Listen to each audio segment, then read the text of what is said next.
ആൾക്കാരെ കണ്ടിട്ട് എന്ത് തോന്നുന്നു? നാട്ടില് നമ്മൾ ഈ നാട്ടുകാരുടെ സപ്പോർട്ട് ഒരു കലാകാരന് വളരെ ഇമ്പോർട്ടൻ്റ് ആണ്. കാര്യം നാട്ടുകാരുടെ സപ്പോർട്ട് ഉണ്ടെങ്കിൽ ഒരു കലാകാരന് ഒരുപാട് ദൂരം എത്താൻ പറ്റും. അത് വലിയൊരു അനുഗ്രഹമാണ്. നാട്ടില് ആളുകൾ ഇത്രയും ഭയങ്കര ജനപ്രതിനിധി ഒരു ഇതാണോ അത് കോമണായിട്ട് പോയിട്ട്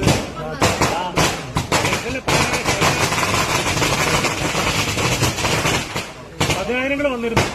ഞാനിപ്പോ ഒന്നോളൂ പോകും. ഞാനത് ഇത് കണ്ടത് തന്നെ ഞാൻ ഞെട്ടിരിക്കുകയാണ്. കാര്യം ഇതാണ്.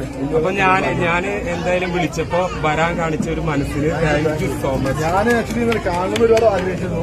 പിന്നെ ബിഗ് ബോസ് ഇങ്ങനെ ഒരു കാണുന്നത് ഞാൻ ഇത് വീട്ടിലേക്ക് വരാനുള്ള ഇത് പരിപാടികളൊക്കെ ഗംഭീരമായി പോകുന്നത്. എന്നിട്ട് ഇവരെല്ലാം പറഞ്ഞ അനീഷിനെ സപ്പോർട്ട് ചെയ്യണമെന്ന്. പക്ഷെ ഇക്കാരെ സപ്പോർട്ട് ചെയ്തേ അനുമോളെയും അനീഷിനെ സപ്പോർട്ട് ചെയ്യണമെന്നു.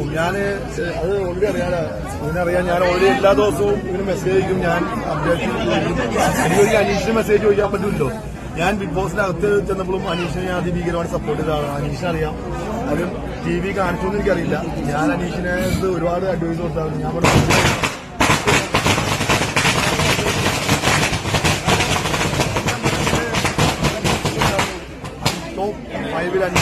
അനീഷിന്റെ പ്രണയം എത്രത്തോളം ദിവ്യമാണ്. അത് അനീഷിനെ കൊടുക്കും. ഞാനിവിടെ പ്രണയിച്ചിട്ട് കണ്ടപ്പോ ഇത് ചോദ്യം അറിയാം.